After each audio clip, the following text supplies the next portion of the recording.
तो वेलकम बच्चों, कैसे हैं आप लोग। तो जैसा कि आप लोग जानते हैं, आज हमारा सॉल्यूशंस चैप्टर का लास्ट लेक्चर है, जिसमें मैं ऑस्मोटिक प्रेशर से रिलेटेड कुछ numericals and van't Hoff factor और van't Hoff factor and colligative property में क्या रिलेशन है, एंड देन उसके सम न्यूमेरिकल्स करवा के इस चैप्टर को एंड कर दूँ। ठीक है, तो चलिए शुरू करते हैं। सबसे पहला क्वेश्चन, जैसे हमने लास्ट क्लास में ऑस्मोटिक प्रेशर पढ़ा था, तो एक आधा क्वेश्चन उससे रिलेटेड हम करेंगे फटाफट से। देखिए, क्वेश्चन में कह रहा है 5% सॉल्यूशन है एक सोल्यूट एक्स का, और वो जो सोल्यूट है वो आइसोटोनिक है with 0.855% solution of sucrose. What is the molecular mass of x. देखिए, ध्यान से समझना, इसे कुछ है नहीं इस क्वेश्चन में। आइसोटोनिक का मतलब है कि ओस्मोटिक प्रेशर सेम होगा, है ना। तो osmotic pressure of solution having x solute is equals to osmotic pressure of solution having sucrose is a solute। अब osmotic pressure क्या होता है, CRT, concentration of x RT बराबर CO सुक्रोज के सोल्यूशन RT। अब देखो, इसने कुछ नहीं बता रखा टेम्परेचर प्रेशर, तो ध्यान रखना यहाँ पे हम टेम्परेचर भी सेम मान रहे हैं और हम R भी सेम मान रहे हैं। दैट मीन्स तो कॉन्सेंट्रेशन दोनों की सेम रहेगी।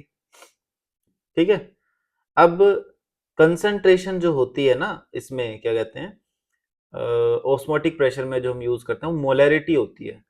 और यहाँ पे इन्होंने परसेंटेज तो दे दी कि 5% सॉल्यूशन है, 0.855% सॉल्यूशन है, बट इन्होंने ये नहीं बताया कि ये कौन सी परसेंटेज है, ये वेट बाय वेट है या वेट बाय वॉल्यूम है। आ रही बात समझ में। और हम जानते हैं कि अगर ये वेट बाय वेट परसेंटेज हुई तो मुझे मोलैरिटी निकालने के लिए डेंसिटी की नीड पड़ेगी। आ रही बात समझ में। मोलैरिटी निकालने के लिए डेंसिटी की नीड पड़ेगी ना, क्यों? क्योंकि जो परसेंटेज वेट बाय वेट वाली कॉन्सेंट्रेशन है, टर्म है, और जो मोलैरिटी है, तो एक ग्रुप ए की है और एक ग्रुप बी की है, तो इन दोनों को इंटर कन्वर्ट करने के लिए आई नीड डेंसिटी। आ रही बात समझ में। मेरे को डेंसिटी गिवन ही नहीं है, तो मैं क्या एज्यूम करूंगा कि जो गिवन परसेंटेज है वो ही क्या है, परसेंटेज वेट बाय वॉल्यूम। आ रही बात समझ में। तो देखिए, अब x जो तुम्हारे पास सॉल्यूट, x सॉल्यूट की सॉल्यूशन की कंसंट्रेशन हम क्या लिखेंगे, डायरेक्ट फॉर्मूला था ना कि मोलैरिटी किसके बराबर होती है, percentage weight by volume into 1000 upon molar mass of solute. दोनों तरफ लिख दो, परसेंटेज वेट बाय वॉल्यूम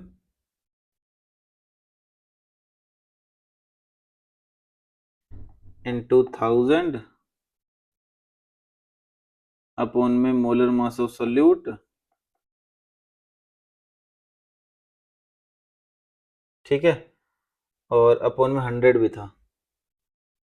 ये वैसे 100 को काट के सीधा मैंने 10 लिखवा ही दिया था ना, वैसे तो डायरेक्ट 10 ही लिख देता हूँ। तो ऊपर लिख देता हूँ 10। चेक कर लेना, मैंने जब रिलेशन करवाए थे ना कॉन्सेंट्रेशन टर्म वाले, तो वहां पे इसको यूज करवाया था, तो सीधा 10 लिख दिया मैंने। पुट कर देता हूँ। अब सोल्यूट एक्स की परसेंटेज वेट बाय वॉल्यूम कितनी है, 5% है ना, तो सीधा लिख दो 5 into 10। Percentage weight by volume की वैल्यू है 5%। Molar mass of solute x मान लेता हूँ, हमें पता ही नहीं है।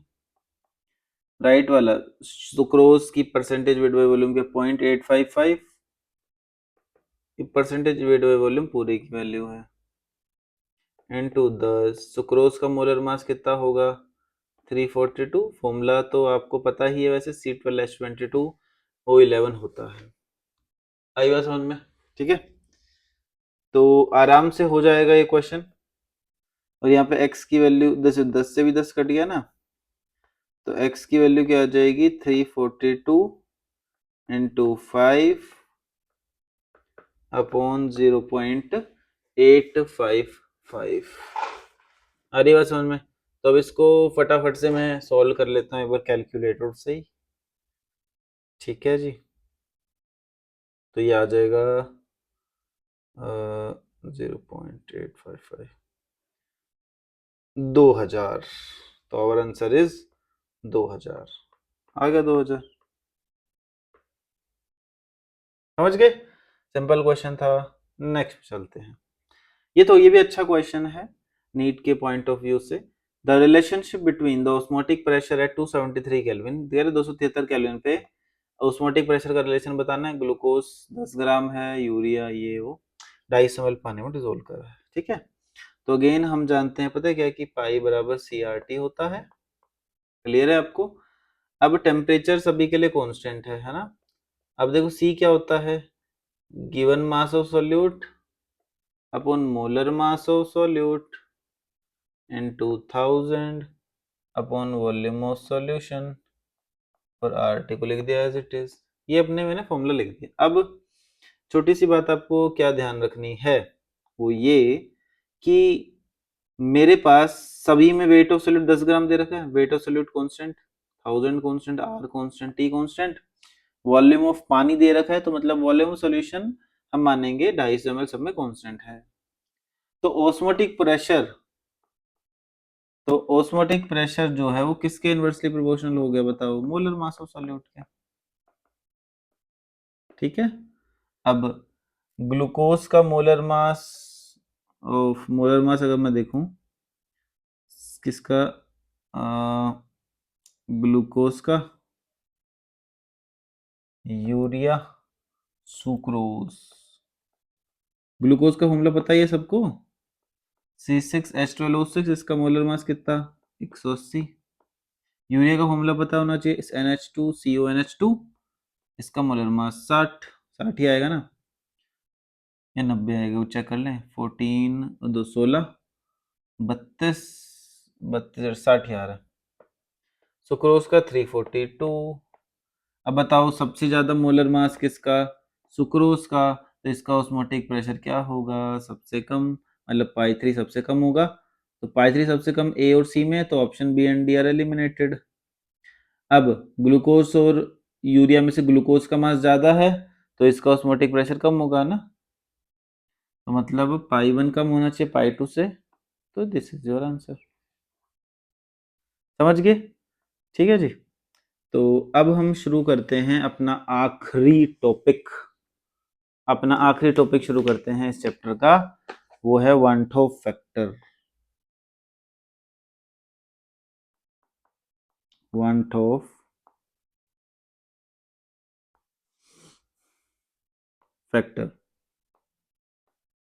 ठीक है, वन टॉप फैक्टर ज्यादा मुश्किल नहीं, बहुत ही सिंपल सा टॉपिक है। तो वन टॉप फैक्टर में अपने को क्या पढ़ना है, एबनॉर्मल कोलिगेटिव प्रॉपर्टीज के बारे में। Abnormal colligative properties. अब पता है क्या होता है, एबनॉर्मल कोलिगेटिव प्रॉपर्टी का मतलब क्या है कि इफ जो कोलिगेटिव प्रॉपर्टी थ्योरेटिकल है, थ्योरेटिकल का मतलब समझ रहे हो, थ्योरेटिकल मतलब जो हम कैलकुलेट कर रहे हैं, कैलकुलेटेड बाय इससे, जैसे P0 minus PS upon P0 बराबर XP, इससे कैलकुलेट कर रहे हैं, ठीक है। दूसरा फॉर्मूला क्या था हमारा, डेल्टा TB बराबर KB इंटू मोलैलिटी। तीसरा डेल्टा TF बराबर KF इंटू मोलैलिटी। चौथा पाई बराबर CRT, ठीक है। तो जो अगर थ्योरेटिकल कोलिगेटिव प्रॉपर्टी जो मैं फॉर्मूले से कैलकुलेट कर रहा हूं, वो एक्सपेरिमेंटल कोलिगेटिव प्रॉपर्टी के बराबर नहीं आ रही, बराबर ही नहीं आ रही। आ रही बात समझ में? तुमने कैलकुलेशन करके देखा तो लेफ्ट साइड में फॉर्मूले से कैलकुलेट करके तुमने देखा भाई ऐसी ऐसी कुछ कोलिगेटिव प्रॉपर्टी की वैल्यू आनी चाहिए। राइट साइड जब तुमने एक्सपेरिमेंट करा तो वैल्यू वैल्यू थ्योरेटिकल से क्या आ रही है, अलग आ रही है। आ रही बात समझ में? ठीक है। तो वो जो वैल्यू आएगी उसको हम लोग क्या बोलते हैं, एबनॉर्मल कोलिगेटिव प्रॉपर्टी। वो एक्सपेरिमेंटल कोलिगेटिव प्रॉपर्टी की वैल्यू जो थ्योरेटिकल से अलग आ रही है, इसी को मैं क्या बोल रहा हूं, एबनॉर्मल वैल्यू आई है। अब इसका कारण क्या है, क्यों एक्सपेरिमेंटल कोलिगेटिव प्रॉपर्टी थ्योरेटिकल से अलग आ रही है? इसका जब कारण साइंटिस्ट ने ढूंढने की कोशिश करी, फिर उनको क्या पता लगा कि इसलिए अलग आ रही है क्योंकि बिकॉज जो सोल्यूट होगा ना, सोल्यूट जो था अपना, वो क्या कर रहा होगा, सोल्यूट अंडरगोज, टूट रहा होगा, सोल्यूट अंडरगोज डिसोसिएशन और एसोसिएशन। सोल्यूट जो है टूट रहा होगा या एसोसिएट, जुड़ रहे होंगे सोल्यूट के पार्टिकल्स, जिसकी वजह से ड्यू टू विच जो experimental colligative property is different from theoretical colligative property. ये कारण है भाई, आ रही बात समझ में? क्योंकि सोल्यूट के साथ कुछ ना कुछ घटना घट रही होगी, इस वजह से एक्सपेरिमेंटल वैल्यू जो है वो थ्योरेटिकल वैल्यू से अलग हो रही है। ठीक है, अब जो ये जो एबनॉर्मेलिटी आ रही है, एबनॉर्मेलिटी वो कैलकुलेट करी जाती है in terms of one two factor. तो नोट करके मैं लिख देता हूं इस बात को, दिस एबनॉर्मेलिटी, ये जो एबनॉर्मल चीजें हो रही है, is calculated in terms of want of factor। आ रही बात समझ में? In terms of want of factor। अब ये जो want of factor है ना, इसको हम डिनोट करते हैं किससे? आई से। ये जो want of factor है, इन भाई साहब को हम, इस want of factor को हम डिनोट करते हैं आई से। अभी आई पता किसके बराबर होता है? आई की तीन चार हम अलग अलग फॉर्मूलेज लिख लेते हैं। आई होता है एक्सपेरिमेंटल कह लो या ऑब्जर्व्ड कह लो, सबका मतलब सेम ही है, या फिर कह लो एक्चुअल कह लो, या फिर एबनॉर्मल कह लो colligative property divided by calculated कह लो, या फिर थ्योरेटिकल कह लो कोलिगेटिव प्रॉपर्टी। तो जो एक्चुअल वैल्यू आई है कोलिगेटिव प्रॉपर्टी की, जो तुम एक्सपेरिमेंट करके निकाल रहे हो, अगर तुम उसे थ्योरेटिकल से डिवाइड कर दोगे तो तुम्हारे पास क्या आ जाएगा? वन टू फैक्टर आई की वैल्यू आ जाएगी। ठीक है, और ये फॉर्मूला और किसके बराबर होता है? ध्यान रखना, ये सब काम आती है। आई बराबर, और पता क्या होगा? आई आ जाएगा यहाँ पे total number of solute particles after dissociation और एसोसिएशन। जुड़ने और टूटने के बाद सोल्यूट के जितने पार्टिकल्स होंगे divided by number of solute particles. इन्हीं शुरुआत मैंने कितने लिए थे? Particles originally taken. ठीक है, ये सबको यूज करना सिखाऊंगा, टेंशन नहीं लेनी अपने को। आई तीसरा, इसका फॉर्मूला क्या होता है? थ्योरेटिकल या फिर कह लो नॉर्मल मास ऑफ सब्सटेंस, मतलब सॉल्यूट की ही बात हो रही है, अपॉन में एक्सपेरिमेंटल या फिर एबनॉर्मल मास ऑफ सब्सटेंस। ठीक है, अब आपको जैसे फर्स्ट वाले का तो मतलब समझ में आ गया कि आई बराबर होता है एक्सपेरिमेंटली मैं जो वैल्यू निकालूं। जैसे फॉर एग्जांपल आपके पास रिलेटिव लोअरिंग वेपर प्रेशर है, आपने ना एक्सपेरिमेंट करके उसकी वैल्यू निकाल दी, ओस्टवाल एंड वोकर मेथड से वो ऊपर लिख दिया, कैलकुलेशन करके निकाल दी फॉर्मूले से, नीचे लिख दिया। ठीक है, तो इन दोनों वैल्यूज का जो रेशियो होगा उसी को हम लोग क्या बोलते हैं? One two factor. Similarly solute के कितने मोल टूट गए, कितने मोल पड़े हैं टूटने या जुड़ने के बाद अपोल में, तुमने कितने लिए थे स्टार्टिंग में, उसको भी आई कहते हैं। आखिरी है थ्योरेटिकल या फिर नॉर्मल मोलर मास, एक्सपेरिमेंटल। अब ये मैं आपको समझाता हूँ normal and abnormal molar mass. Example के तौर पर आपने क्या करा, एक मोल मान लो कार्बोक्सिलिक एसिड, एक मोल कार्बोक्सिलिक एसिड को आपने किस में डाला, पुट इन बेंजीन, बेंजीन में डाला। अब मान लेता हूं मैं कार्बोक्सिलिक एसिड भी कौन सा मान लूं, एसिटिक एसिड मान लूं, है ना। अब मान लिया मैंने। अब ये बात तुम्हें ध्यान रखने की, जो एसिटिक एसिड होता है ना, वो बेंजीन में या फिर ईथर में जो नॉन पोलर सॉल्वेंट होते हैं, फिर वेरी लेस पोलर सॉल्वेंट्स होते हैं, तो यहां पर कार्बोक्सिलिक एसिड जुड़ जाते हैं। देखना कुछ ऐसे, सी डबल बॉन्ड ओ,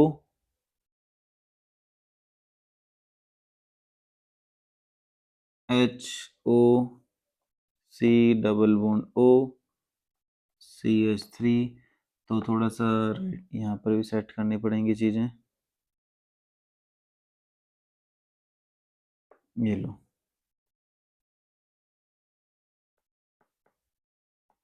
ऐसा ठीक है।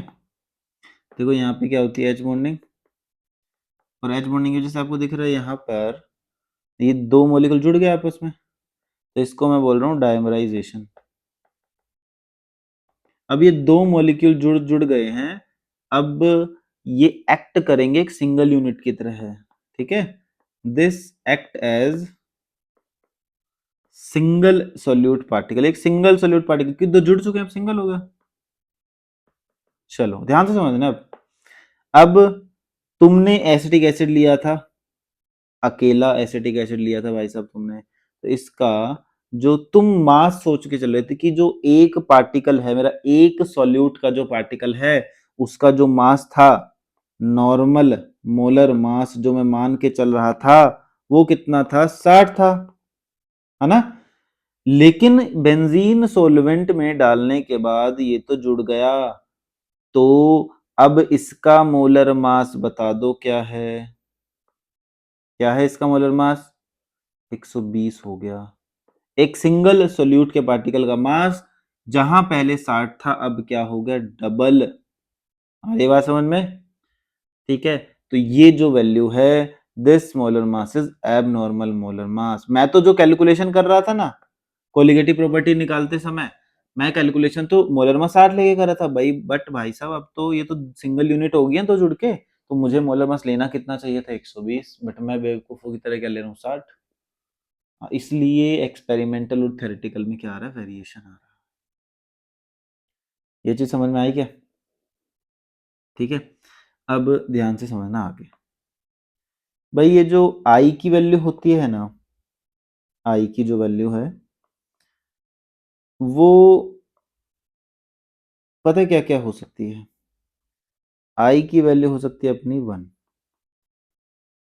ये कब होगी आई की वैल्यू 1 पता है, जब मेरा जो सोल्यूट है, ठीक है, क्या होगा, नॉन इलेक्ट्रोलाइट लिखा होगा साफ साफ,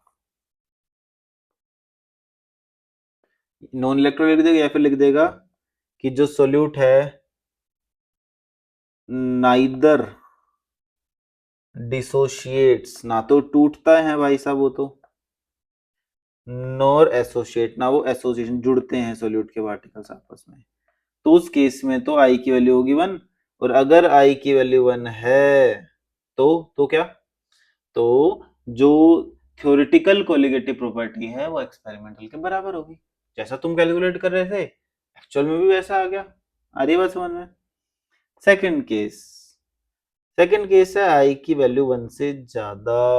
ये पता है कब होगी, जब क्या हो रहा होगा, डिसोसिएशन ऑफ सोल्यूट, सोल्यूट भैया जी टूट रहे होंगे, ठीक है। कैसे टूट रहे होंगे देखना ध्यान से, बहुत ध्यान से समझना है। एग्जाम्पल लेता हूं, मेरे पास कोई सोल्यूट है AN, है ना, ये किस में टूटा, एन ए में,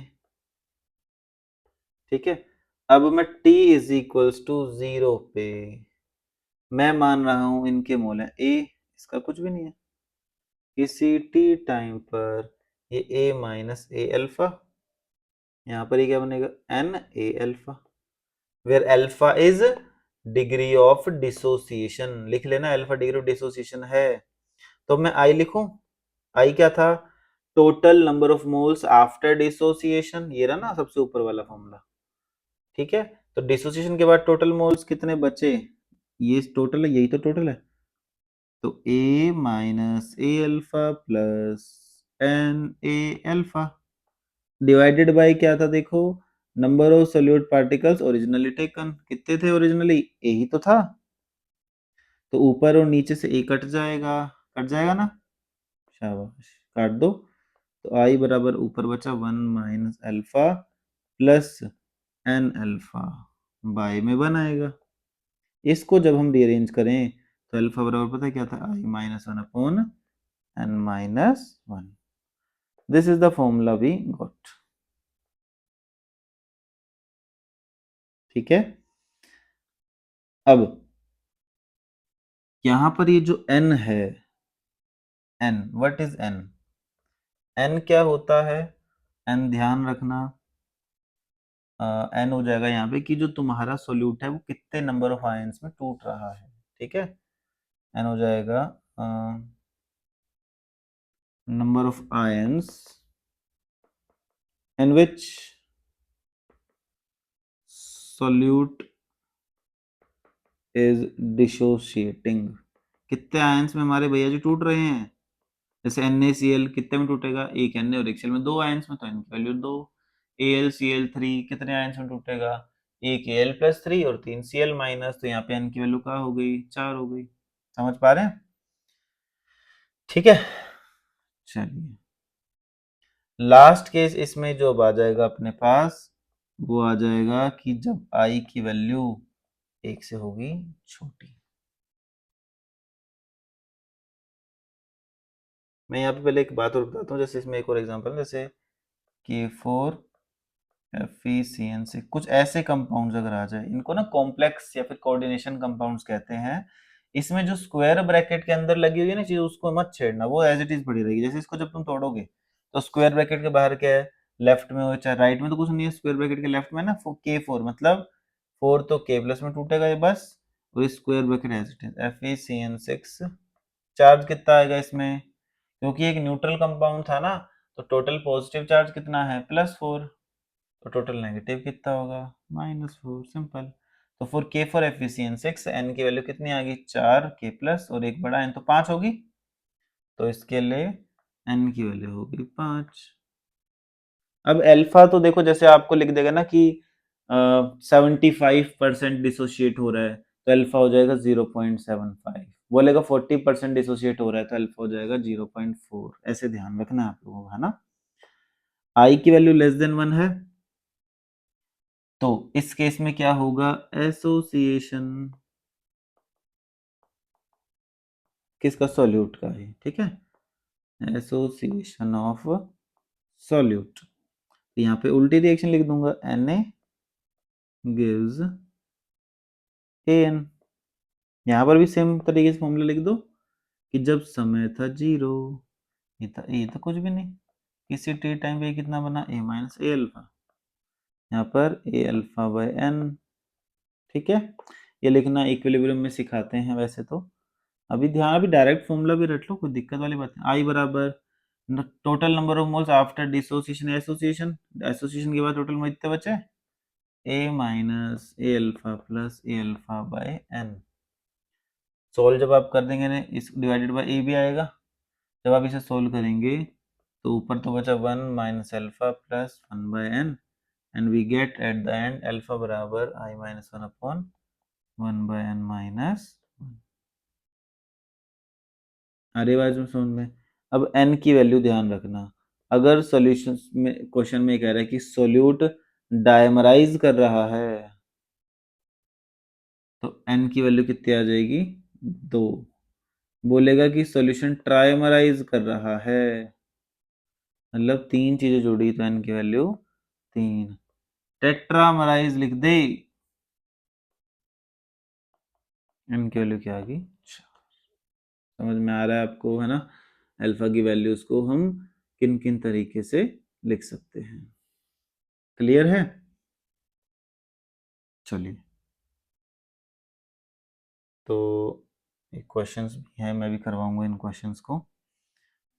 तो क्वेश्चन से पहले कुछ एक दो बातें और बता दो ना।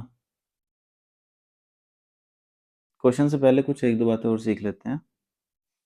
क्वेश्चन में मत ध्यान लगाओ, इधर देखो, ये समझा रहा हूँ अभी, क्वेश्चन में देख छुपा दूँ फिर मैं क्वेश्चन। अब एक दो बातें जैसे मैं एग्जांपल करवा देता हूँ ना। बोले तुम्हारे पास BaCl2 है, ये कितने परसेंटेज आयोनाइजेशन लिख देगा, है ना? या फिर परसेंटेज डिसोसिएशन लिख देगा। बोल रहा है कि 60% डिसोशिएट आयनाइज हो रहा है, तो इसके लिए आई क्या होगा? तो अल्फा बराबर i minus one upon n minus one. अब अल्फा 60% डिसोशिएट, तो अल्फा हो जाएगा 60/100। आई की वैल्यू निकालनी है। एन, BaCl2 किस में टूटेगा? 2 Cl में, 1 Ba में, तो 3 आयन में टूटा, -1। सॉल्व कर दोगे, आपकी आई की वैल्यू आ जाएगी। समझ रहे हो? तो लिख भी दूंगा, कितनी आएगी? 2 इंटू 0.6 2.2 आ गई। 2.2 ही है ना, कुछ चेक भी कर लेना आप लोग, है ना? मान लो एक और आ जाए, जैसे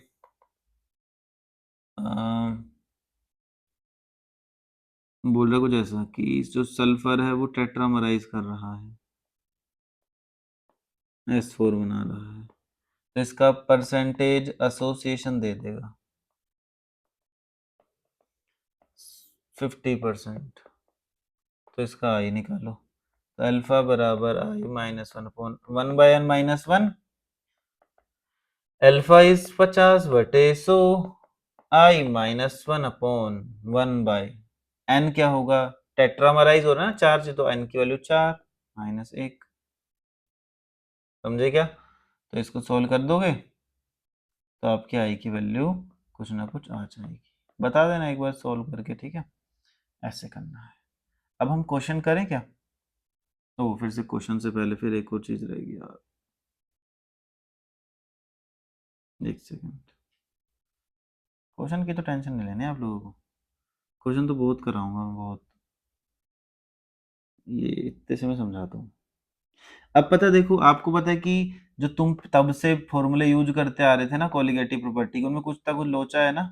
क्योंकि हम उन सभी में ये मान रहे थे कि जो हमारा सॉल्यूट है वो बेचारा भोला है, ना तो टूट रहा है, ना ही वो जुड़ रहा है ना? लेकिन सच्चाई पता लगी कैसे? एक्सपेरिमेंट करके, रियलिटी चेक मिल गया अपने को।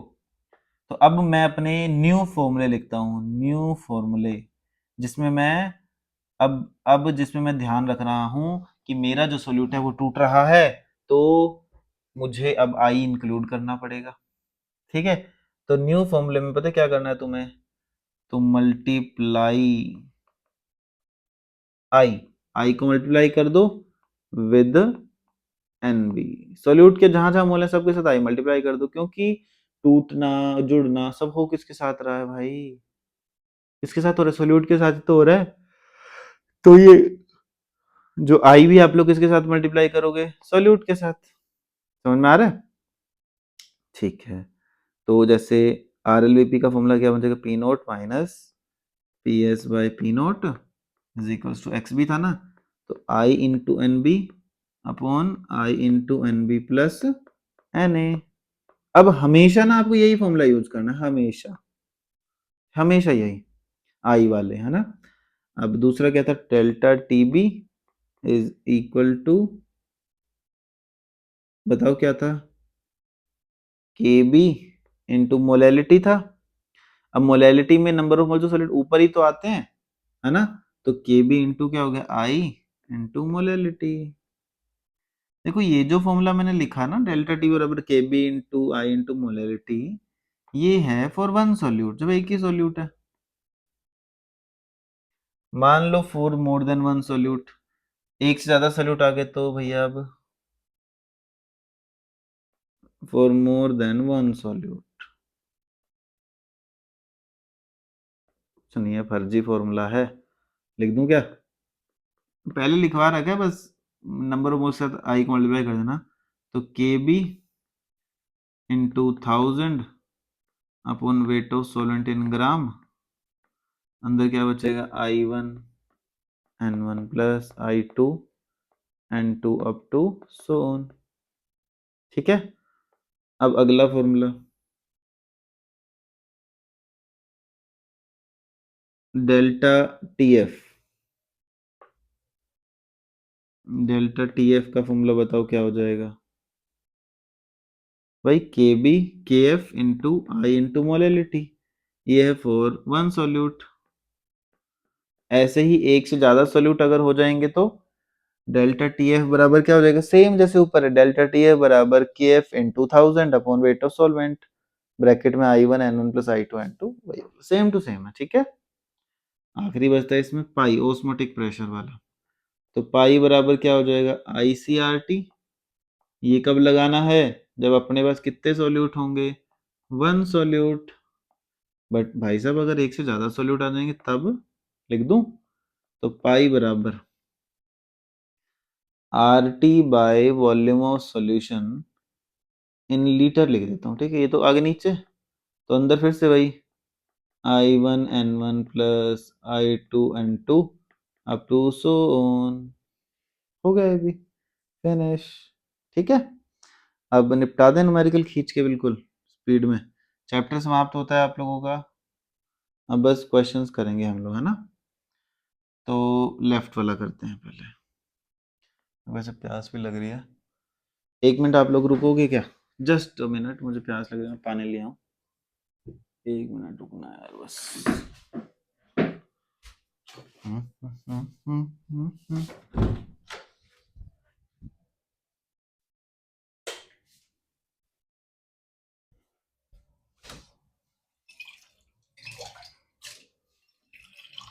तब तक आप लोग ये ट्राई करो ना क्वेश्चन को, जब तक मैं एक मिनट पानी वानी पी लूं।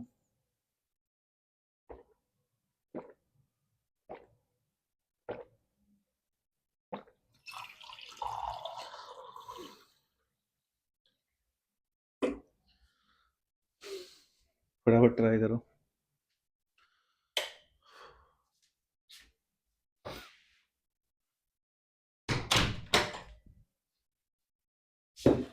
बस एक मिनट ना यार।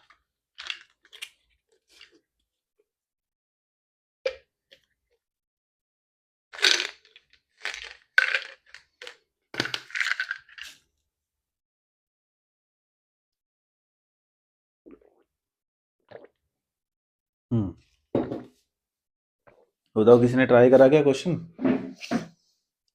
चलो अब निपटा देते हैं क्वेश्चंस को फटाफट से। 7-8 क्वेश्चंस हैं इसमें, 5-6 मान लो, 7-8 तो नहीं, तो उनको निपटाएंगे। ठीक है, जैसे पहला कह रहा है एक सॉल्यूशन है, इसमें 54 ग्राम है ग्लूकोज पर litre, has osmotic pressure of this बार।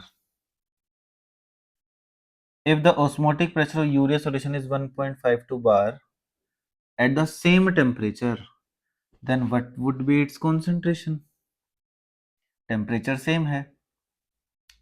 देखो जब भी कुछ ऐसे क्वेश्चंस आ जाएं इस तरीके के, तो अप्रोच समझना ध्यान से। ठीक है, तो मैं ऐसे लिख सकता हूं कि पाई इज इक्वल टू, ठीक है, अब मैं हर जगह ICRT लगाऊंगा, ICRT। ठीक है जी, अब देख ध्यान रखना, जो ग्लूकोज होता है और यूरिया होता है ना, ये ना तो टूटते हैं ना ही जुड़ते हैं, ध्यान रखना, दीज आर नॉन इलेक्ट्रोलाइट्स। ठीक है, नॉन इलेक्ट्रोलाइट्स के साथ साथ ये ना तो डिसोसिएट होते हैं ना एसोसिएट होते हैं, इस चीज को ध्यान रखना पड़ेगा अपने को। तो आई की वैल्यू इनके लिए 1 हो गई, और क्योंकि ग्लूकोज और यूरिया दोनों के केस में इन्होंने बोला है कि टेम्परेचर कांस्टेंट है, तो आर तो कांस्टेंट हो गई, है ना? तो हम लिख सकते हैं कि पाई, और आई भी 1 है दोनों में, तो pi by C is equals to constant. तो मैं लिख दूं, तो pi of glucose upon C of glucose is equal to pi of urea upon concentration of urea. समझ में आ रहा है ना? बहुत ही आराम से लिख सकते हैं, बहुत प्यार से लिख सकते हैं हम लोग, है ना। अब पुट कर दो वैल्यू, पायोग्लूकोज 4.56 bar, concentration of glucose 54 gram है ना, तो कंसंट्रेशन निकाल लो, given mass of solute upon molar mass of solute 180 होता है, into 1000 upon volume of solution in ml, कितना दे रखा है पर लीटर है ना, तो 1000 ml, मोलैरिटी का फॉर्मूला लगा दिया बस मैंने। ऑस्मोटिक प्रेशर यूरिया का 1.52 बार है, तो इसकी कंसंट्रेशन पूछ रहा है, मतलब मोलैरिटी पूछ रहा है, कर दो सोल्व, इससे कट गया ये 18 पे जाएगा, है ना, 18 तिया 54, 18 दाए 80, ठीक है। तो सी पता अपना किसके बराबर आ जाएगा, सी आ जाएगा 1.52 अपॉन 4.56 इंटू 3/10, तो ये अपना 3 पे कट गया, ये गया इस पे, कितना आ गया 0.1 मोलर। कैलकुलेशन एक बार देख लेना, आया ना समझ में। नेक्स्ट टाइप का सारे मैंने कोशिश करी कि डिफरेंट डिफरेंट टाइप के क्वेश्चंस ही आप लोगों के सामने मैं प्रस्तुत करूं। नेक्स्ट कहते हैं कि if 0.1 molar solution of NaCl has same osmotic pressure of 0.1 molar solution of CaCl2, then degree of dissociation of CaCl2। फिर से दो केसेस हैं, मोलैरिटी सेम है दोनों की, है ना, और अपने को अल्फा बताना है CaCl2 का, ठीक है, ऑस्मोटिक प्रेशर सेम है। अब देखो पाई बराबर क्या होता है ICRT, ऑस्मोटिक प्रेशर सेम है, टी भी सेम है, आर भी सेम है ना। आरी बात तो मैं लिख सकता हूँ पाई बाय आर टी, दोनों के केस में सेम है, तो आई इंटू सी। अब पाई बाय आर टी क्या है, कांस्टेंट है फॉर बोथ द केसेस, तो क्या मैं ऐसा लिख सकता हूँ बताना, I1 C1 बराबर I2 C2, क्योंकि अगर कभी भी ऐसा है ना दोनों सॉल्यूशंस का ऑस्मोटिक प्रेशर सेम है, तो I1 C1 बराबर I2 C2, सिंपल। अब I1 लेफ्ट वाला NaCl रखता हूँ, तो NaCl के लिए I की वैल्यू बताओ कितनी होगी, कि NaCl कहीं इसने मेंशन ही नहीं करा हुआ कि जो हमारा सोडियम क्लोराइड है वो कितने परसेंट उठेगा, तो मैं मान के चलूंगा कि भाई सोडियम क्लोराइड तो एक अच्छा सोल्ट है, पानी में डालो तो लगभग पूरा टूट जाता है, एज्यूम कर लेता हूँ मैं, कुछ इन्फॉर्मेशन ही दे रखी तो अगर अल्फा 100% है, ध्यान रखना, if alpha, if percentage dissociation is 100%, तो मतलब अल्फा 1 हो गया, और जब अल्फा 1 होता है ना तो ध्यान रखना आई किसके बराबर हो जाएगा, एन के बराबर। पुट करके देख लें जो मैंने फॉर्मूला लिखवाया था ना, अल्फा बराबर I-1 अपॉन n-1, अगर आप अल्फा को पुट करोगे तो आई और एन बराबर आ जाएंगे, एक बार अभी हाथ क्या ट्राई कर लेना, है ना। चलिए, तो अब पुट सोल्व करें, NaCl के लिए आई की वैल्यू 2 होगी, दो आयंस में टूटता है क्योंकि कंसंट्रेशन 0.1 है, I2 CaCl2 का I2, क्योंकि हमें उसका अल्फा निकालना है ना CaCl2 का, तो मैं इसका I2 को I2 रखता हूँ, कंसंट्रेशन है 0.1, 0.1 से 0.1 कैंसल, तो CaCl2 के लिए मेरे पास I आ गया, I कितना आ गया 2, मैंने गलती से 0.1 से वो काट दिया एक सेकेंड रुकना यार, यहाँ पे 2 था ना, 0.1 से 0.1 काटना था, तो आई CaCl2 की वैल्यू होगी 2, अपने को तो अल्फा चाहिए, लगा दो फॉर्मूला, अल्फा बराबर 1 I-1 अपॉन n-1, आई की वैल्यू 2 माइनस 1, एन की वैल्यू, CaCl2 कितने में टूटेगा, CaCl2 ये टूटेगा एक तो Ca+2 में, और 2 Cl- में टूटेगा, ये समझे क्या। तो टोटल 3 आयंस में टूटा, एक और दो 3, 3 माइनस 1 2, तो 1/2, तो कितना आ गया 0.5, तो 0.5 is the answer. Are you getting this question, मेरे हिसाब से समझ में आ जाना चाहिए, ठीक है जी। चलें आगे, देखो अभी अभी हैं 3-4 क्वेश्चन और हैं, फटाफट से निपटाएंगे इनको। नेक्स्ट कह रहा है कि pH of 0.1 molar solution of monobasic acid, monobasic acid का मतलब वो एसिड, अब मोनोबेसिक से मत समझना सर, बेस भी लिख दिया एसिड भी लिख दिया, तो मोनोबेसिक का मतलब वो एसिड सिर्फ एक ही H+ को दे सकता है। मैं लेट कर लेता हूँ, अपना जो एसिड है ना वो है कोई HA acid. HA acid weak acid है मेरे हिसाब से। नहीं, वीक इसने दे नहीं रखा ना। एक मोनोबेसिक एसिड है, उसका pH है 2। तो इसका ऑस्मोटिक प्रेशर बताना है। तो HA gives H plus into A minus. वैसे इसने ना मेंशन नहीं कर रखा भाई कि ये जो तुम्हारा एसिड है वो कैसा है, वीक है या स्ट्रोंग है। ठीक है, तो अब इसमें पता है क्या सोचना है आपको, ध्यान से देखना कि अगर अगर इसने एसिड का ना pH दे दिया तो ये कुछ निकलवाना चाह रहा है तुमसे। देखना, जैसे ऑस्मोटिक प्रेशर तो फॉर्मूला ये लिखा ना ICRT। तो कंसंट्रेशन गिवन है 0.1 मोलर, टेम्परेचर की और आर की वैल्यू छेड़नी है। तो अपने को आई की वैल्यू, ये आई की वैल्यू देखो, अगर इसको इसको आई की वैल्यू सीधी सीधी मतलब चाहता कि हम सीधा सीधा सॉल्व कर दें, तब तो पीएच की नीड ही नहीं थी। तो सीधा मोनोबेसिक एसिड HA, 2 आयंस में टूटेगा, 1 और 1 n की वैल्यू 2 लिख देता।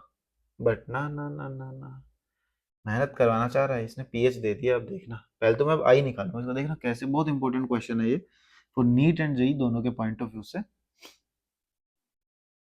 जैसे मान ली तो इसकी कंसंट्रेशन एसिड की 0.1 है, गिवन है ना, इसकी कुछ नहीं होगी।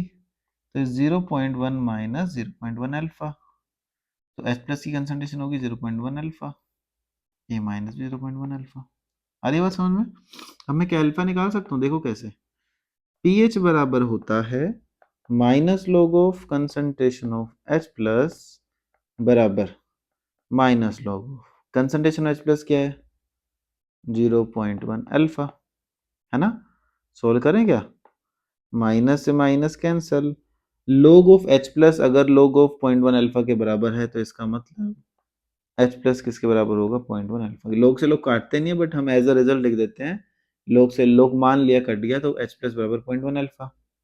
अब pH आपको दे रखा है 2, ठीक है। pH अगर 2 है तो कंसंट्रेशन ऑफ H प्लस क्या आएगा, पैक करके निकाल रहा हूँ, दोबारा नहीं बताऊंगा। pH बराबर 2 बराबर minus log of H plus, है ना। अब पता ना, जब ये माइनस, पहले तो माइनस को ले गया मैं इधर, -2 बराबर log of concentration of H plus. जब भी तुम यहाँ से log गायब करोगे ना किसी एक साइड से, तो दूसरी साइड में जो भी होगा वो सब ऑटोमेटिक 10 की पावर में भाग जाता है। ठीक है जी। तो H प्लस की कंसंट्रेशन लिख दूं 10 की पावर -2 बराबर 0.1 को लिख दूं 10 की पावर -1 अल्फा। इससे ही कटा तो कितना है 10 की पावर -1, तो अल्फा आ गया 0.1। अब तो आई निकल जाएगा, निकाल दो आई। अल्फा बराबर आई माइनस वन अपन, क्योंकि डिसोसिएशन का केस है, टूट रही है कोई चीज, n-1 पुट कर दो 0.1 upon is equal to I minus one upon n की वैल्यू कितनी आएगी, 2 आयंस में टूटा है ना ये H, एक H प्लस हो जाएगा ये माइनस में, तो 2 माइनस 1, तो अल्फा कितना आया 0.1 प्लस 1 1.1 आ गया।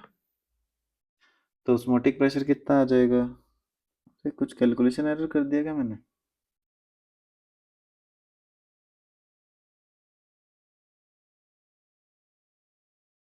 देखना यार मुझे, अच्छा नहीं नहीं कैलकुलेशन एरर कहाँ करा, नहीं ओके ओके ओके, आई की वैल्यू 1.1 आ गया ना, तो पाई निकालना है ना अपने को, ICRT, आई की वैल्यू 1.1, सी की वैल्यू है ना मोलैरिटी 0.1, RT, तो कितना आ गया 0.11 RT। This is our answer. ठीक है जी, कर लेना इसको आप ध्यान से। नेक्स्ट क्वेश्चन, अब कितने क्वेश्चन बचे, 1 2 एंड 3। ओस्मोलैरिटी वाला भी है, थोड़ा स्पेशल टाइप का क्वेश्चन है, चलिए इसे करते हैं सॉल्व। थोड़ा सा तगड़ा क्वेश्चन है, ध्यान से करना है। कह रहे ice begins to separate at -0.744 degree Celsius from an aqueous solution containing 2.4 gram of a non-volatile solute, non-volatile, non-electrolyte 100 gram water. तो मतलब आई की वैल्यू अपनी कितनी है 1 है, ठीक है, आपको डेल्टा टी दे रखा है, मतलब डेल्टा टी दे रखा है, ठीक है, वेट ऑफ सोल्यूट आपको गिवन है, तो आप पता है यहां से क्या निकालोगे, बताओ, मोलैलिटी निकाल लोगे? नहीं, एक सेकंड, मोलैलिटी, अच्छा अच्छा अच्छा अच्छा, नहीं नहीं नहीं, यहां पर पता है मुझे पहले क्या निकालना है, अब इसने यहाँ ऊपर वाले केस से पहले तो मैं निकालूंगा मोलर मास ऑफ सॉल्यूट, समझ रहे हो, क्योंकि इन्होंने ना सॉल्यूट तो लिख दिया, बट सॉल्यूट का मोलर मास नहीं है, क्योंकि देखो मुझे सेकंड, ध्यान समझना, सेकंड केस में मुझे पाई निकालना है ना, तो पाई बराबर क्या होगा, ICRT, ठीक है, अब इसने तो ये चीज लिख दी कि जो C है वही किसके बराबर है, जो मोलैरिटी को मोलैलिटी के बराबर लिख दिया इन्होंने, है ना, तो मैं C को क्या लिख देता हूँ, C को मैं लिख देता हूँ यहाँ पर मोलैलिटी, अरे बात समझ में।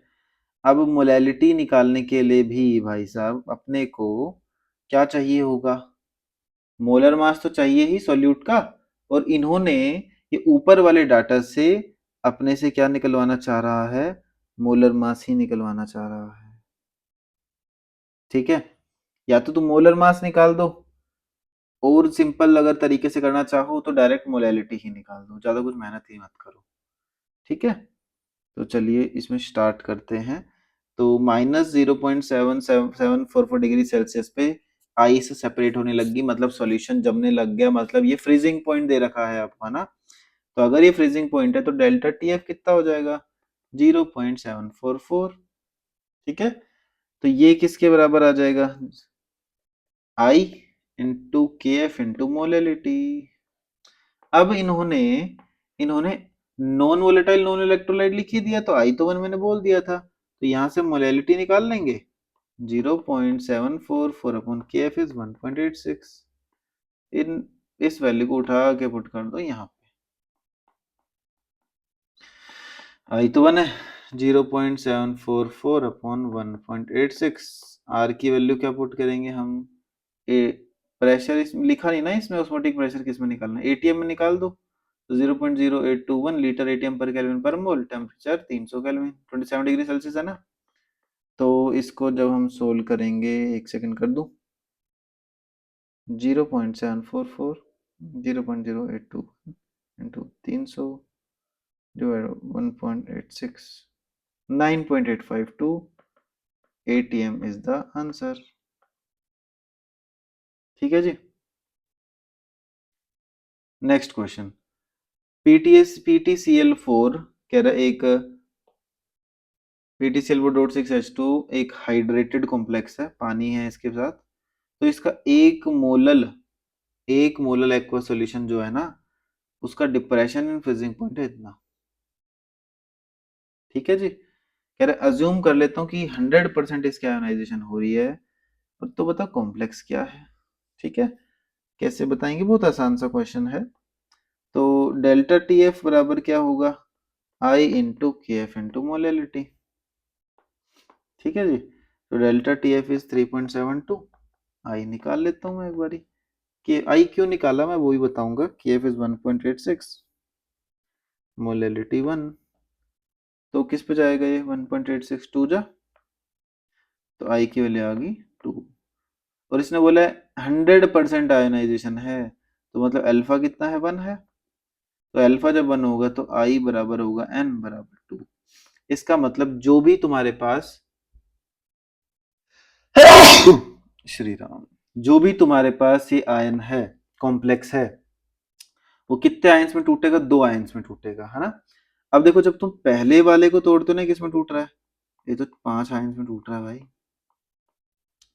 P2 PTH2 whole 6 plus 4 plus में 4Cl माइनस, नेक्स्ट वाला कितने में टूटा, ये टूटेगा 3 में, पानी आयन की तरह थोड़ा काउंट होता है, ठीक है, पानी तो पानी है, ध्यान रखना, PTH2 whole 4 Cl2 plus 2 plus दो Cl माइनस, तीसरे वाले को तोड़ेंगे हम लोग, ये आ जाएगा Pt H2 whole 3 Cl3 plus Cl minus. Last वाला तो किसी में टूटेगा ही नहीं। अब बस चेक कर लो किसके लिए तुम्हारी आई की वैल्यू सेटिस्फाई कर रही है, किसके लिए कर रही है। दो आ रही है तो दो आयन इसी में ही तो है, तो मतलब 30 इज योर आंसर। बस इतना लल्लू सवाल था। ठीक है, लास्ट में चलते हैं। ओस्मो ओस्मोलैरिटी। अब ओस्मोलैरिटी पता है क्या होता है, ये होता है टोटल मोलैरिटी होता है। तो मैं लिख भी देता हूँ इसकी डेफिनेशन कि व्हाट इज ओस्मोलैरिटी। तो ये आ जाए, ओस्मोलैरिटी को हम ऐसे लिख सकते हैं, it is the measure of solute concentration. ठीक है, मेजर ऑफ ये सॉल्यूट की कंसंट्रेशन, टोटल सॉल्यूट की कंसंट्रेशन को मेजर करता है। और इसको तुम ऐसे लिख सकते हो कि टोटल नंबर ऑफ पार्टिकल्स, ठीक है, पर लीटर ऑफ सॉल्यूशन। डेफिनेशन तो ऐसी फर्जी सी है, बट अपने को जो काम है वो कैसे करना देखना। अब जो Na2SO4 है ना, ये किस में टूटेगा बताओ। Na2Na प्लस और SO4 2 माइनस, इसकी मोलैरिटी कितने 0.2 है। ठीक है, तो ओस्मोलैरिटी मतलब पता है, वो सिंपल ध्यान रखना, अगर कैलकुलेशन करवाए तो ओस्मोलैरिटी वो किसके बराबर होता है पता है, 1 टू फैक्टर इनटू कंसंट्रेशन, बस खत्म कहानी। ठीक है, कि टोटल आयन की कंसंट्रेशन कितनी है, तो Na की तो 0.2, अगर तुम सेपरेटली चाहो सेपरेटली कर सकते हो, तो 2 into 0.2 plus 1 into 0.2, total concentration होगी 0.6। यहाँ पर डायरेक्ट लिख दो आई इंटू सी, आई की वैल्यू कितनी है 3 है, सी 0.2 है, कितना आ गया 0.6। तो जो ओस्मोलैरिटी है 0.2 मोलर सॉल्यूशन के लिए, तो वो कुछ इस तरीके से आपको करनी है।